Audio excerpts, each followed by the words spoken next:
بسم اللہ الرحمن الرحیم۔ بسم اللہ الرحمن الرحیم۔ یہ اکثر سوال کیا جاتا ہے کہ آیا اجتماعی قربانی جائز ہے یا نہیں؟ تمام فقہا کے نزدیک اجتماعی قربانی کر سکتے ہیں، لیکن وہ جانور جو بڑے جانور ہے اس میں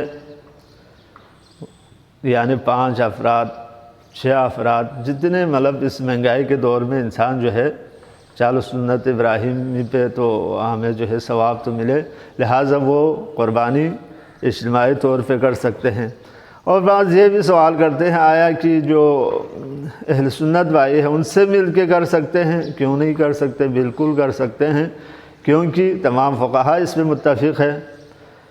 سنت ابراہیمی ہے، یہ مسلمانوں کی ایک عید ہے، اور ہر مسلمان جو ہے سنت ابراہیمی پہ عمل کرتے ہوئے انہوں نے قربانی کرنا ہے، تو لہٰذا آپ کسی کے ساتھ بھی اجتماعی طور پہ آپ قربانی دے سکتے ہیں، اور آپ ان کو بھی پیسہ دے سکتے ہیں جو آپ کی مثال ہمسائے میں کسی مسلک سے تعلق رکھتا ہو لیکن مسلمان تو ہے، لا الہ الا اللہ محمد رسول اللہ صلی اللہ علیہ وسلم پڑھنے والے ہیں، تو ان کے ساتھ مل کے اجتماعی قربانی دے سکتے ہیں۔